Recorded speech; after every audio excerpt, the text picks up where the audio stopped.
प्रिय छात्रों, आज मैं आपको भौतिक विज्ञान अध्याय 2 बल एवं गति के नियम, अध्याय 2 का नाम है बल एवं गति के नियम में पहला खंड बल के बारे में बताऊंगा कि बल क्या है। बल जिसकी अंग्रेजी होती है फोर्स, बल जिसकी अंग्रेजी क्या होती है फोर्स।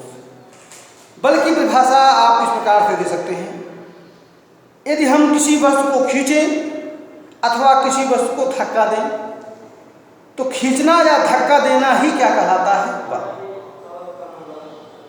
यदि किसी वस्तु को, जैसे मान लीजिए फाटक है, फाटक को हम खींच रहे हैं तो खुल रहा है और बंद कर रहे हैं, यानी फाटक को खोलते समय और बंद करते समय दोनों समय जो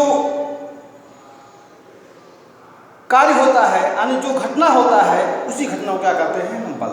यानी बल एक प्रकार से क्या है, खिंचाव है, एक प्रकार से क्या है, धक्का है। बल क्या है, एक प्रकार का खिंचाव अथवा एक प्रकार क्या है, धक्का है।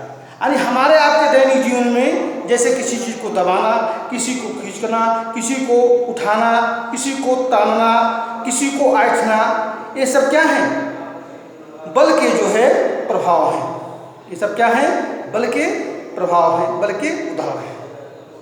अर्थात बल, जब हम किसी वस्तु पर बल आरोपित करते हैं तो उस वस्तु में कुछ परिवर्तन देखने को मिलता है।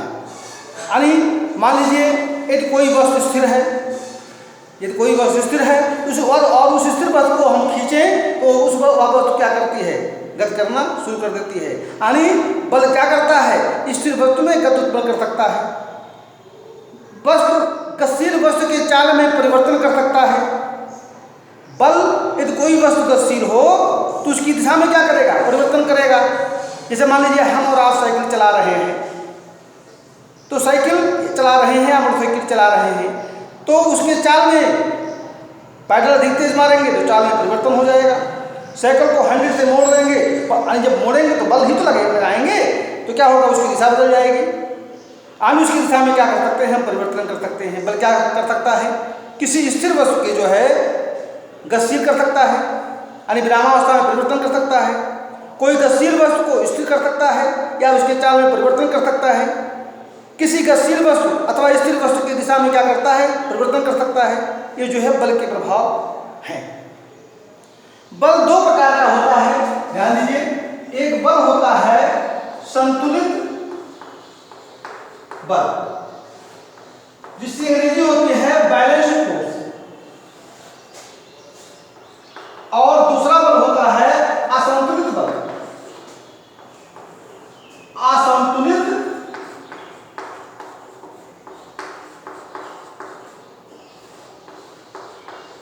Unbalanced force.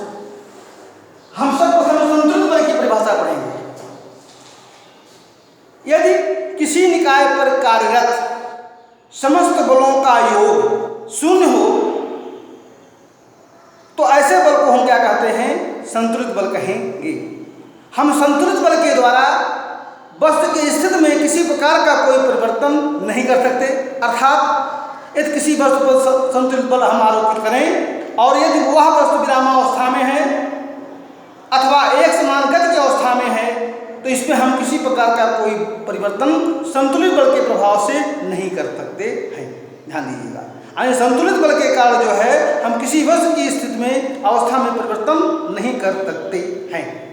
असंतुलित बल क्या है, यदि किसी निकाय पर कार्यरत कई बल कार्य कर रहे हों और उन बलों का समस्त बीजगणितीय योग जो है शून्य ना हो तो ऐसे बल को हम क्या कहते हैं, असंतुलित बल कहते हैं। और असंतुलित बल के प्रभाव के कारण निकाय के अवस्था में परिवर्तन किया जा सकता है। अर्थात यदि निकाय विरामावस्था में है तो उसे गति अवस्था में किया जा सकता है, या गति अवस्था में है तो उसे क्या किया जा सकता है, विरामावस्था में किया जा सकता है। ये तो हो गया बल, बल की परिभाषा, बल के प्रभाव, बल के प्रकार के बारे में जो है आपको बता दिया गया है। बल, ध्यान दीजिएगा। अब आप पढ़ेंगे बेटा, न्यूटन के गति के नियम, न्यूटन के गति के नियम, न्यूटन के गति के 3 नियम हैं। न्यूटन के गति के नियम, न्यूटन के गति के 3 नियम है। पहला नियम है न्यूटन के गति का प्रथम नियम, न्यूटन के गति का द्वितीय नियम, न्यूटन का गति का तृतीय नियम। न्यूटन का गति का प्रथम नियम, न्यूटन का गति का तृतीय नियम और न्यूटन द्वितीय नियम और न्यूटन गति का तृतीय नियम। तो आज इस में पढ़ेंगे न्यूटन के गति का, न्यूटन का गति का प्रथम नियम। इसे हम ऐसा लिख सकते हैं न्यूटन का गति विषय का प्रथम नियम।